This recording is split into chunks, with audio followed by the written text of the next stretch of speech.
Ito po yung mga tropa ko guys. Ito ang napakasipag guys. So, si Joros. Julius po, Julius. So, ito po yung mga tropa ko guys. Kilatisin at kilalanin niyo po sila. Yan, oh. Kilatisin na yun. Si Julius po yan guys. Julius po. Julius, si Brian po. Ayan o. Ating mga new followers. So anong may papayo mo Julius sa mga kabataan na tulad mo na para mga tipid, lalo na tumataas ng presyo ng gasolina, ng diesel, gano'n. Ang mapapayo ko sa kanila ay kailangan nilang mag-umpisa na ngayon sapagkat habang maaga pa. Yun. Oo. Yan lang po. Ayun o, tama naman yung kanyang sinabi kasi hanggat maaga pa, pwede pa nating maagapan, di ba? Pwede pa. So, kukuha na po tayo ng ating seedlings na kalabasa po dito po sa ating malaking seedling pot. So, bibigyan na po natin yung ating mga tropa po. Shout out sa inyo. At wala hindi makuha. So, once again, kukunin na po natin yung ating seedlings na kalabasa po dito sa ating malaking seedling pot. So, bunutin lamang po natin sa ugat. Bibigay ko na po sa ating tropa itong ating kalabasa. One, two, three. Hi guys, so mapagpalang araw pong muli sa ating lahat. So for today's video, pumunta po dito yung aking mga tropa guys. Kasi followers na rin po natin sila, no? At bibigyan po natin sila ng mga seedlings ng kalabasa na binlag po natin dito, no? Na kung sino man po yung mga naka-follow sa ating Facebook page, sila po yung magkakaroon ng seedlings dito po sa aming bahay. So ito po yung mga tropa ko guys. Ito ang napakasipag guys. So si Joros. Julius po, Julius. Hi guys, so mapagpalang araw po muli sa ating lahat. So for today's video guys, ibablog po natin yung ating mga tropa na pumunta dito. At the same time, sila po ay ating followers dito sa ating Facebook page. Kaya po at dahil pumunta dito sila, yung aking mga tropa, at the same time followers na rin po natin, binigyan po natin sila dito ng ating seedlings na kalabasa po. So kung mapasin nyo, nabawasan na to kasi binigyan na po natin yung isa nating tropa ng seedlings na kalabasa. Ito po yung mga tropa ko guys. Kilatisin at kilalanin niyo po sila. Yan. Kilatisin na yun. Si Julius po yan guys. Julius po. Julius, si Brian po. Ayan o. Ating mga new followers. Shout out. So nandito po sila, mga tropa ko, para mag-banding na rin po kami at the same time para i-tour sila sa ating mga tanim na nabalitaan ko po na na-inspire sila sa mga videos ko sa pagbablog kasi hindi sa pagano guys, hindi sa pagano no? Pero na-inspire daw po sila. Siyempre nagtatanim po tayo dito, di ba mataas na po ang bilihin, kaya dapat kailangan po talaga nating magtanim sa ating mga tahanan, no? Sa ating mga bahay, di ba? So anong may papayo mo Julius sa mga kabataan na tulad mo na para mga tipid, lalo na tumataas ng presyo ng gasolina, ng diesel, gano'n? Ang mapapayo ko sa kanila ay kailangan nilang mag-umpisa na ngayon sapagkat habang maaga pa. Yun. Yan lang po. Ayun o, tama naman yung kanyang sinabi kasi hanggat maaga pa, pwede pa nating maagapan, di ba?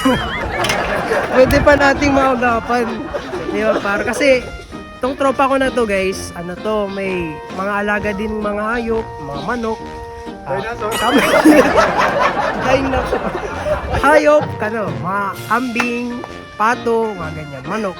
Yan mga alaga niya na pwedeng para makatipid, pwedeng pang tinolang manok, pwedeng kalderetang kanding, di ba? Maya may naisira tayo. So guys, mapagpalang araw sa ating lahat. So update tayo sa tanim po nating kalabasa dito sa harapan ng aming bahay. Lapit, cameraman. So kung papansin nyo, malago na yung ating tanim na kalabasa dito sa ating harapan ng bahay. Kaya ang dami kong kalabasa actually. Tingnan nyo, kung mapapansin nyo, marami pa po tayong tanim na kalabasa dito po sa harapan ng aming bahay. Ayan. Kaya ang naisipan ko, syempre marami po tayong sobra na seedlings na kalabasa po dito po sa ating seedling pot. Syempre, magpapamigay po tayo sa ating mga tropa. Tara, samahan niyo ako. So, syempre, ilalagay po natin siya dito, no? Sa ating... So, kukuha na po tayo ng ating seedlings na kalabasa po dito po sa ating malaking seedling pot. So, bibigyan na po natin yung ating mga tropa pits. Ayan, shoutout sa inyo, shoutout sa mga tropa, solid followers, lahat nasa kanila pa. So, kunin na po natin ang ating seedling na kalabasa dito. Sa ating seedling pot na malaki. So, ang pinito doon is at pala hindi makuha. Guys, kami nga po pala yung hihingi ng halaman ni Albert.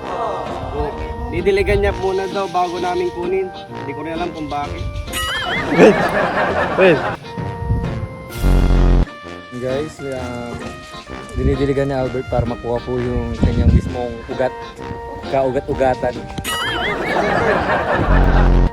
Pag kumakain siya. Kumakain po siya. Ayun din po yung pinagpaparin niya dyan. Mismo mga. And guys, magbablog na po kami. Umpisa na po namin videoan si Albert. Dito po si Julius. So once again, kukunin na po natin yung ating seedlings na kalabasa po dito sa ating malaking seedling pot. So, bunutin lamang po natin sa ugat. Meron tanggal ang ating shaboy. Bunutin lamang po natin sa ugat guys. So, ayan. Alright, ayan o. Fresh na fresh. At ready to transplant na po yung ating.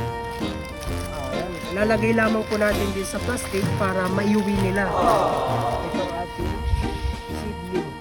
seedlings. So marami pa po tayo dito ipapamigay. Hindi lang mabunot kasi medyo magayong lupa. Ayan o. So ready to transplant na po itong ating seedlings na kalabasa. Bunot pa tayo dahil marami pa po yung ating seedlings na kalabasa. Sa mga gusto rin po ng ating seedlings na kalabasa, huwag po kayong mayang pumunta dito po sa aming bahay. Welcome na welcome po kayo sa ating garden. Kuha lang po tayo, no? Para marami po silang may tanim sa kanilang bahay. Agara ng rasal. Rasal.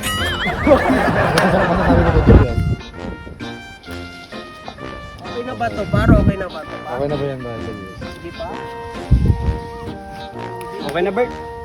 Maraming salamat. Bibigay ko na po sa ating tropa itong ating kalabasa. Picture. Picture 1, 2, 3. Solid followers to guys. Ayan. Yun lang po. Maraming salamat po sa panonood sa ating video. Maraming salamat po muli at pagpalain po muli tayo ng ating Panginoon. Thank you and God bless us all.